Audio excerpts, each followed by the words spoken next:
माँ सरस्वती, अगर तू साथ है तो कोई मुझे हरा नहीं सकता। भारत के एक छोटे से गांव में श्यामलाल नाम का एक गरीब किसान रहता था। उसके पास न ज्यादा जमीन थी, न धन दौलत।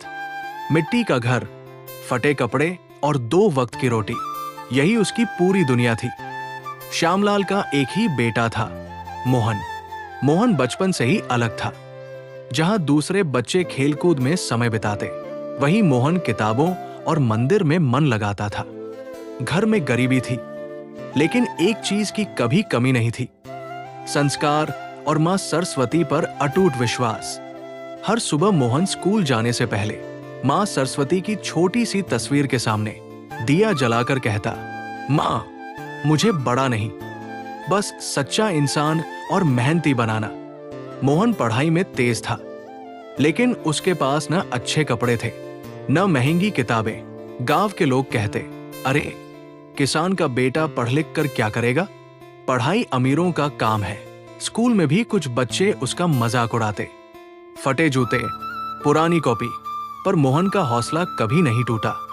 श्यामलाल कई बार सोचता, काश मैं अपने बेटे को अच्छी सुविधाएं दे पाता।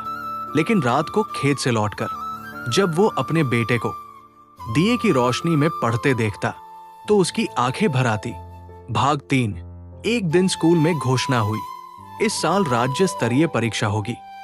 जो टॉपर बनेगा उसे छात्रवृत्ति और बड़ा सम्मान मिलेगा। ये मोहन के जीवन का सबसे बड़ा मौका था। लेकिन घर लौटते ही उसने देखा, मां बीमार थी, दवा के पैसे नहीं थे और पिता के चेहरे पर चिंता थी। मोहन का मन डगमगाया, लेकिन उसी रात वो मंदिर गया और मां सरस्वती से बोला, मां, अगर मेरी मेहनत सच्ची है तो मुझे शक्ति देना, मैं हारना नहीं चाहता। भाग 4। अब मोहन का एक ही नियम था, दिन में खेत में पिता की मदद, रात में पढ़ाई। वो महंगे नोट्स नहीं खरीद सकता था, तो शिक्षक से पुराने प्रश्नोत्तर मांग लाया। हर रात वो मां सरस्वती के सामने बैठकर कहता, मां, मेरी बुद्धि को जागृत करना। धीरे धीरे उसकी पढ़ाई में